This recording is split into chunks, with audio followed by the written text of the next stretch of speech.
Well, hello, Maverick Trader. This is Rob Reinhold, and we get to do a little bit of nerding out together. This is one of my favorite sessions to do, and I've been now trading for almost 25 years. I started when I was in my early 20s, and it's funny how as you start to get to understand all the inner workings, you just get such a deeper level of understanding. Now, I'm not saying that this isn't important stuff we're going to go over in this module, but it's one of these things where you don't really need to know it. But once you do know it, a lot of the things fall in place with options that you were thinking about and wondering about. So let's go ahead and jump into it. We're really going to take a look at what we call the Greeks' emotions. And we know the five options Greeks. We got delta, we got gamma, we got vega, theta, and rho. These are the components. These are the wheels inside of the options pricing formulas. And so what we're going to do is we're basically going to go through scenarios in this session where we look at what is moving. What's moving? How does it move? How does delta work? How does delta and theta work together? We are going to pretty much ignore rho. Look, I'm sorry if rho was your favorite Greek. I know it's not very fair, but look, rho has such a small part of options pricing. It's almost better just to ignore it. It's basically the risk-free interest rate. It just doesn't change all that much and have that much of a component. So, sorry, rho, we're going to ignore you through this session here.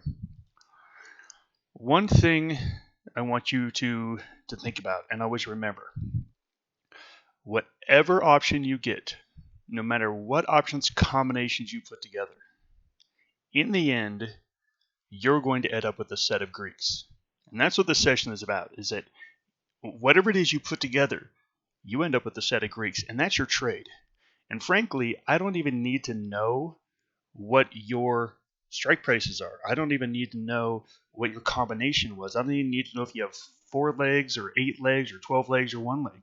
I really don't care. It's totally meaningless because in the end, you're going to end up with a set of Greeks. Now, when I got started in options trading and they started to learn about some of the strategies, like the bull call spread and things like this, I got onto options pricing calculators and I loved it. And I thought to myself, I am going to develop my own custom strategies. And so I would put together all these crazy combinations like, okay, I'm going to sell 4 of these put contracts. I'm going to buy 3 of these calls. I'm going to hedge this by selling 4 calls over here.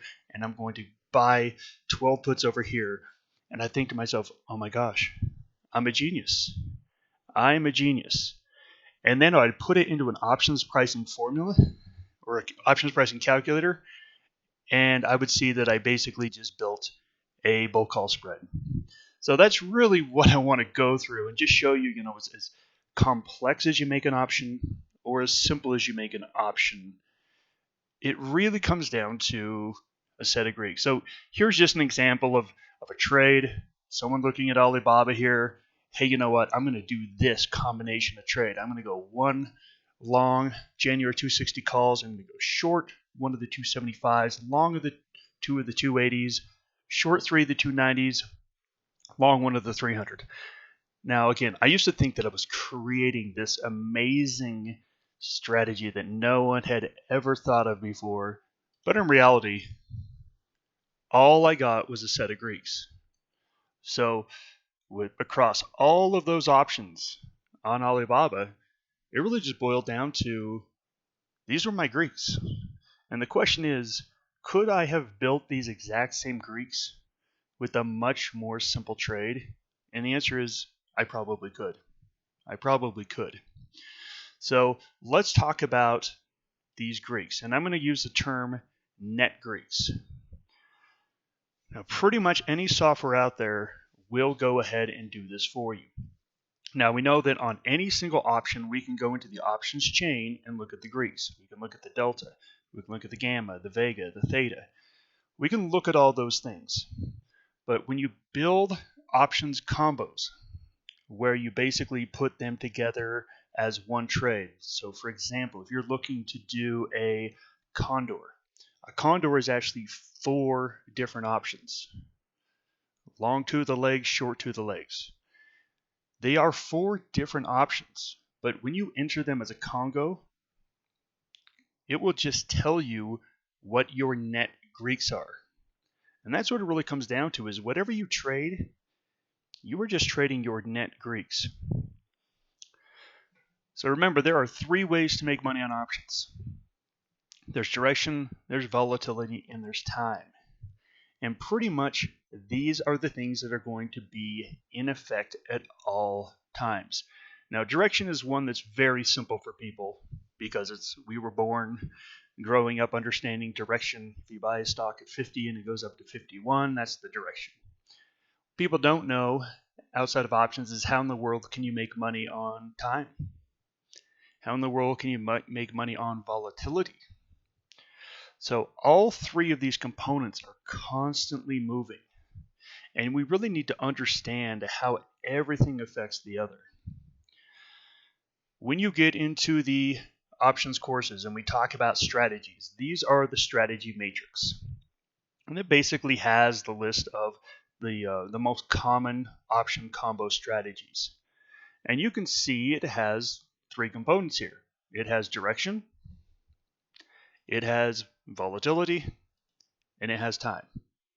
So these are the 3 things that are always going to be moving. So in the strategy matrix, you can see that the green is where you'll make money, the red is where you lose money. You can see it's showing you the direction. So for example, this top one here, let's take a look at this, iron condor. You can see that the direction is you don't want it to go.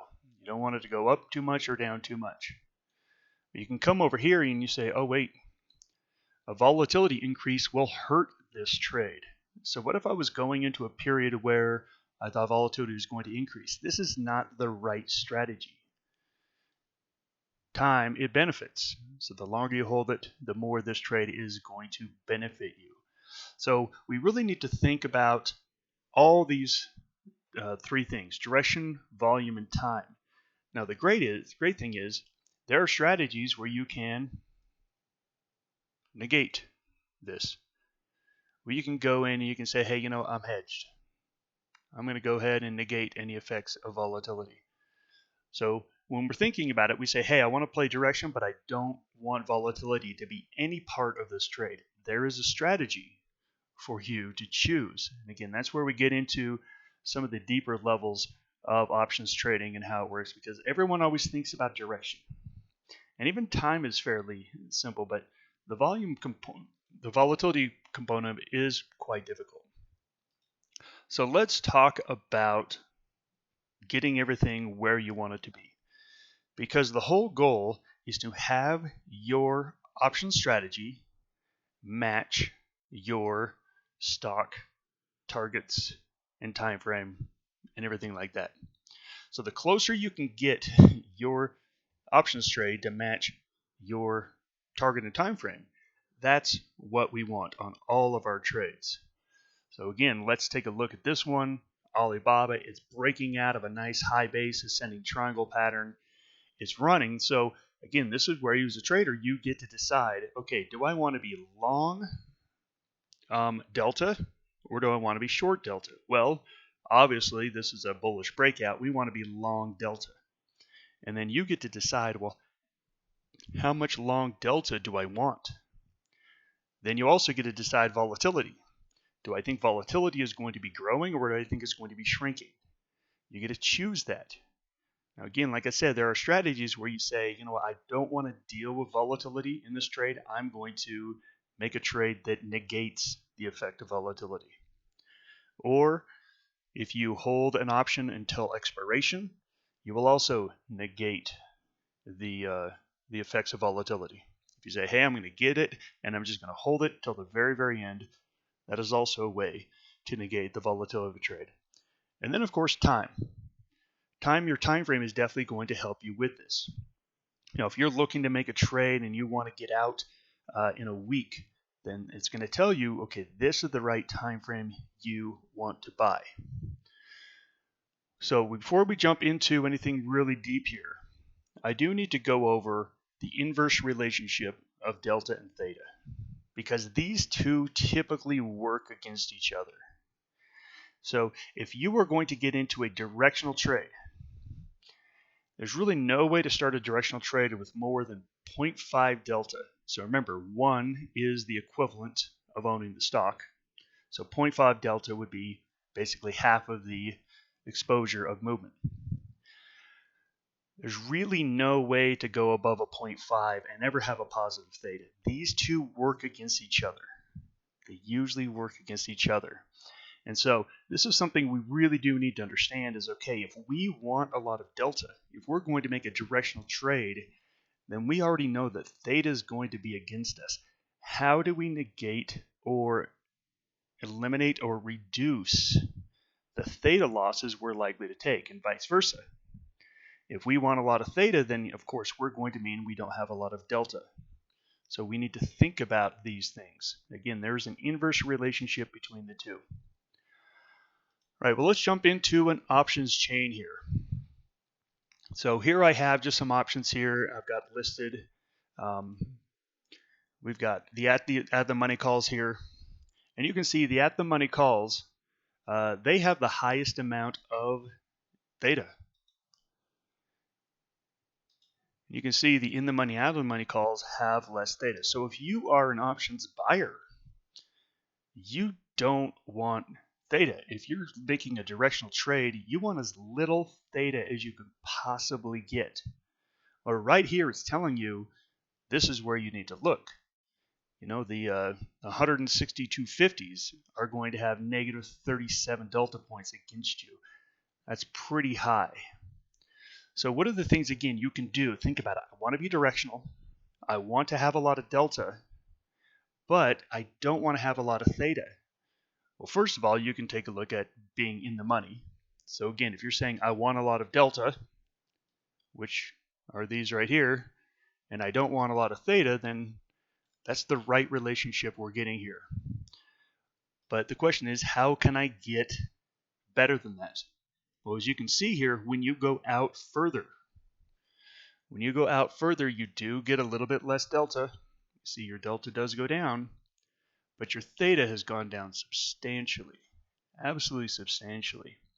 So again, this is what I'm really talking about here, is that when you learn strategies, you learn options, it's great, but when you really get into the nuts and bolts, this is where you start to see, okay, wait a second. So if I want to be in long calls, even if I'm going to be only holding them for maybe a week, the further out I go, the less theta decay I have. Yes, I'm giving up a little bit on delta, but it's a better trade overall. And then vice versa. What if I'm selling an option? What if I'm selling theta? Well, obviously, if I'm selling theta, I want these numbers to be as big as possible. So when I'm looking out, okay, well, if I go further out, look how small these numbers get. But if I can go at the money, shorter term, it's going to be much, much better for me. If I am a seller of theta, I'm trying to get positive theta for me. So again, this is where, again, when you understand all the components, it really helps you put together better options trades because you're understanding the interior dynamics of the options pricing formulas. So let's get back to this trade. So again, we've got direction, we've got volatility, we have time. Now direction is really going to be your target. So you've done your charting, you've mapped out test, time frame, entry, stop, target. So again, time frame, if you are long delta, theta is going to be against you. So what can we do to minimize theta? We can buy more time than we need. That's going to help us minimize theta. That's going to make it a better trade. If we are wanting to be short delta, we want to shorten up that time frame. That's going to be a better trade. Again, this is where it tells us what to do. So target is really, again, our target is going to determine how much delta we really want to the upside. All right, let's talk about vega here. So when we talk about volatility, we're talking about vega. And you can see here at the money is going to be larger than in the money and out of the money. However, when we go further out, look what happens. We actually start to pay more for vega. So now we have to add in another layer saying, okay, well, we just understood about delta and theta. I understand where those are, but obviously vega is going to have less impact on my trade if I'm shorter term than if I'm longer term. So again, if you want to be long vega, obviously longer term is going to be more beneficial for you. If you think volatility is likely to shrink, then you're going to want to be shorter term. And like I said, I know I'm going through a lot of stuff here, but I'm telling you, once you really get this and understand this, the trades you're going to start building are going to be much better because you're really thinking about these three things. And if you say to yourself, Rob, my head just exploded, I don't really understand this part of vega, guess what? Just negate vega. Remember, there's two ways to negate vega. You can make an options trade that negates it, or you can hold it until expiration, which also negates it as well. It makes it a little bit more simple to deal with. So let's really talk about vega, because vega is the most difficult part of everything to understand. And this is why. Delta, it's understandable. It's just simple math. Delta tells you if the stock goes up $1, the option is going to go up 40 cents. Gamma is telling you it's going to be added on to the delta every dollar move. Theta is a simple formula. If you have an option that expires in 10 days and you hold it for 1 day, you're going to lose 1/10 of the value of the extrinsic value of that option. Again, those formulas are very, very simple to understand. Volatility is not simple to understand, and we can't understand it because it is human behavior. And it is so difficult to predict. Now, there are people out there that try to trade volatility. I have never really enjoyed it. And of all the traders that have had a good string of trades and then have a blow up, it was always on volatility. It was always on being mostly short volatility because it's so unpredictable. Things like the coronavirus, things like the Chinese devaluing their currency. Again, they just have so much effect that we just can't even predict them. These are black swan events, which by definition, you cannot predict them. So when you're looking at vega, long vega trades are betting on rising volatility, meaning there's going to be more people thinking that movements are going to be much wider. Short vega means volatility is shrinking. So again, you can be long vega, short vega. I'm not a big fan of trading vega at all, but again, it's part of the component that we have to understand. So let's talk about ways that we can take a look at volatility and see where it's going. So here's a couple of ways we can take a look at the VIX index. Now the VIX is an overall market volatility index. The ticker symbol is $VIX. And basically, this is measuring the overall volatility of the market. We could take a look at average true range. Average true range on the stock will show us that stock's volatility, basically showing you how big the candles are. How big the candles are and whether they're getting larger or smaller in range. Again, that's a signal that there's more or less volatility. And then we can also take a look at historic volatility versus implied volatility. Now, historic volatility is set. It's what happened in the past.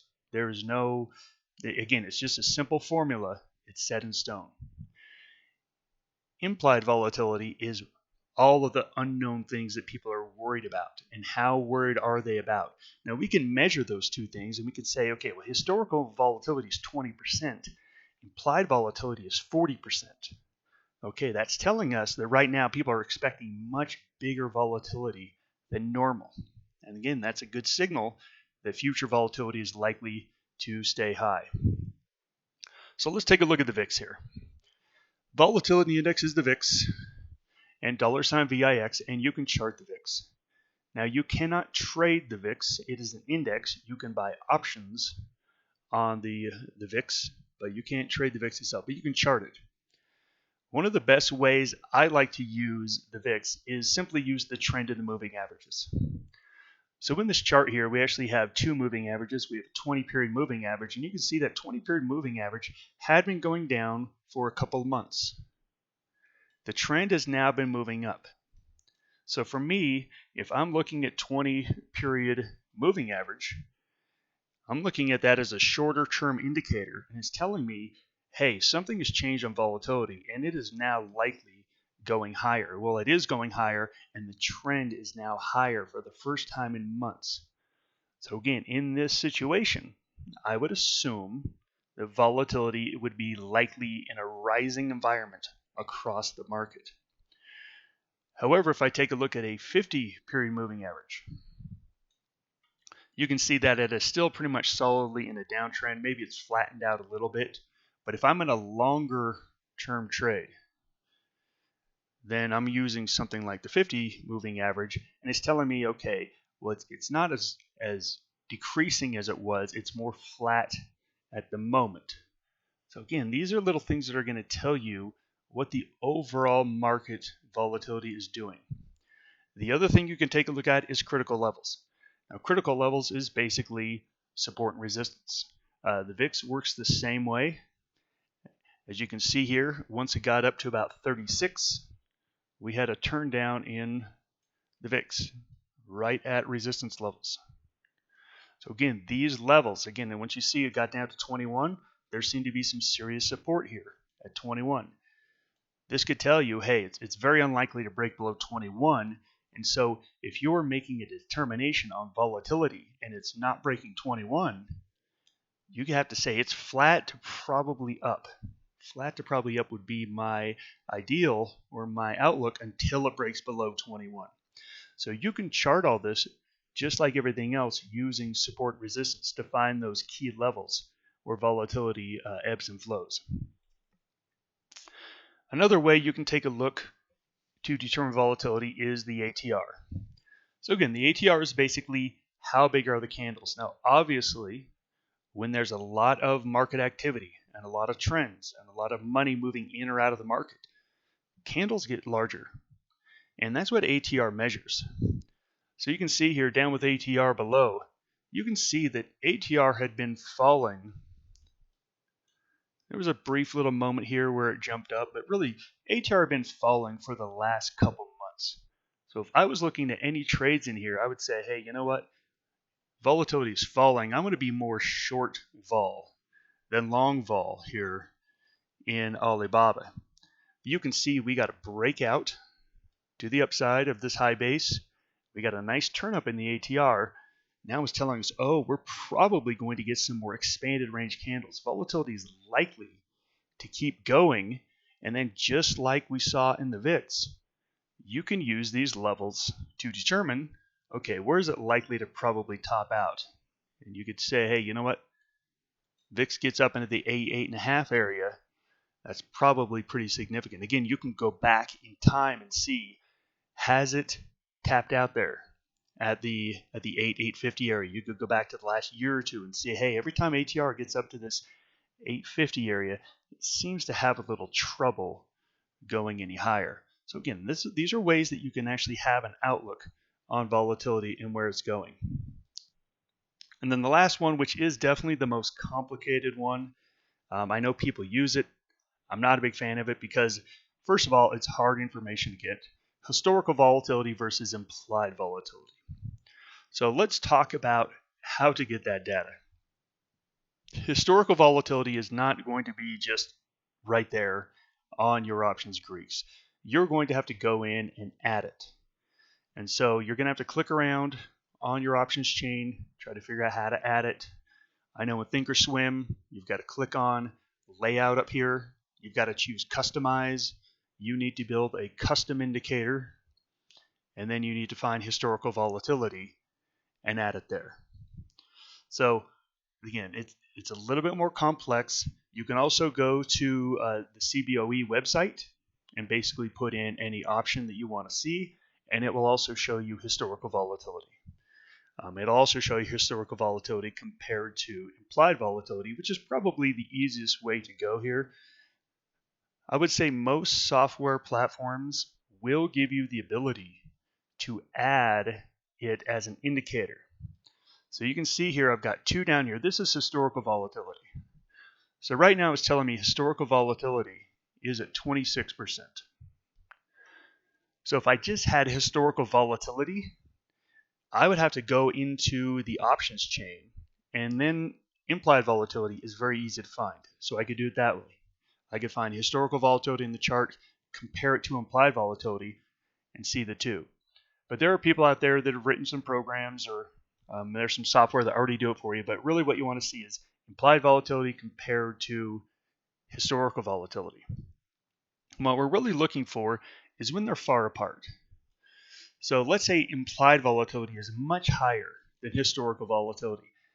It's telling you that for the past couple of weeks or months or however long it's lasted, volatility has been very elevated.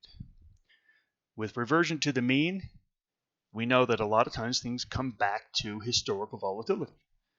And so that you would have the assumption that there's a big gap between implied volatility and historical volatility. It might be a better job to be a seller of Vega, to be short Vega, and vice versa. If historical volatility is usually 26 and implied volatility is down to 18, it means it's really compressed. And you might say, hey, you know what? It makes more sense for me to be long Vega in this situation. As I said, volatility is the hardest one. Delta, theta is really pretty simple. Hey, how directional do I want to be? Buy enough time to where if you're long delta, buy enough time to where you're getting the smallest theta decay as possible. So we buy in the money options further out than we need them. That's pretty simple. If we want to be short theta, then we want to go shorter term, and we want to be at the money. That's going to be the best way to capture it. The volatility one, that's the wild card. That's the tough one. And as I said, I don't really like to play volatility because it's, like I said, it's really difficult to predict, and it comes out of nowhere. And so most of my trades, I just tend to negate it, reduce it, or completely eliminate it by holding till expiration. And then that will totally eliminate any changes in volatility. Now look, it won't eliminate it along the way, but since you aren't getting out along the way, then it's all going to be negated at the end. All right, let's do a fun little exercise. So let's go back to this crazy little trade here. So let's say that me in my younger days, I decided I know better than bull call spreads or bear call spreads or whatever. And I go in and put in this crazy trade. And in the end, I just get my set of Greeks. That's all I get, is my Greeks. All right, so here we go. Here are my Greeks. Let's go through a possible scenario. So again, I want to show you how all the components are going to work. All right, so we went in and bought one options contract of a combo at 310. Again, it doesn't matter what the combo was. I showed you I put together a crazy combo, and all I got was my set of Greeks. So with this set of Greeks, I already know that this trade is slightly bullish. It's moderately bullish. Again, a delta of 1 is equal to the movement of the stock. So delta of 1 is really the highest I can get unless I'm doing some pretty aggressive strategies. Like ratio back spreads will give you more than 100 delta or 1.0 delta. So I already know 34 delta, it's a mildly bullish trade. Gamma has a little bit of effect. You can see theta, boy, that's a big theta. These must be some really short-term options because theta is pretty big and Vega is pretty big as well. So let's just go through the scenario that over the next 3 days, my combo that I paid $3.10 for, let's say the price of the underlying goes up $3 over 3 days and there's a 5% rise in volatility. So again, this is where we can get all the components out. We know that delta, that first dollar, delta is 34 points. So I know that my delta went up 0.34, but the problem is 1 day is negative 22 theta as well. The second dollar, gamma is going to kick in, and it's now worth 36 delta. However, we're getting closer to expiration, so theta is also building as well. That third dollar, I'm going to get it more of a kick in gamma. Gamma will be increasing as the stock goes my way, but theta is also going to be increasing against me. So you can see here, that's what happened over those $3 in 3 days. Now, volatility, this is kind of the wild card. We had a 5% rise in volatility. Now remember, vega is a change of 1% in implied volatility. So for every 1% move up, vega goes up $20, or $20 is going to be your return. If volatility drops by 1%, vega will cost you $20. So volatility rose 5%, that means we got a full 1 point in vega. So if we track the trade, this is how the trade went. Started at 310, we added the delta, subtracted the first day of theta. Added the second delta, subtracted the second day. You get the point. We added in the vega. And ultimately, at the end of this trade, theoretically, this option would be worth $4.46. Now look, I know we ignored poor Roe down there, and I'm sorry. Again, it's not that big of a deal. How much is interest rate going to change when you're in your option for 3 days? It's going to be very, very, very minimal. So sorry, Roe, we ignored you. But I want everyone to see how all the components work. And you can actually do this by hand. Now, the great thing is you don't need to do it by hand. We have options calculators that do it.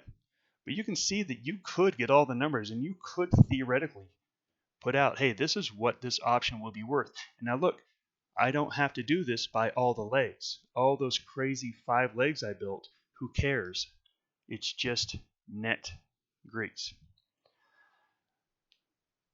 So, as you learn option strategies, as you put option strategies into place, I want you to remember this session because it's just a bunch of Greeks. It's just net Greeks. You want your net Greeks to match your outlook as much as you possibly can. That is the right trade. Now, look, that doesn't mean it's going to make money. That's going to be based on your charting, the market, all that stuff. But as long as you have an option strategy that matches up with what you want, and you're thoughtful about what's vega going to do, what's theta going to do, you're going to make much, much better trades in the end. So to wrap this up, remember, it all is just a set of Greeks. Understand each one of those moving components, and then think about what it is you're trying to accomplish with your trade. Take a look at that vega. Again, like I said, I'm not a huge fan of trying to figure out vega.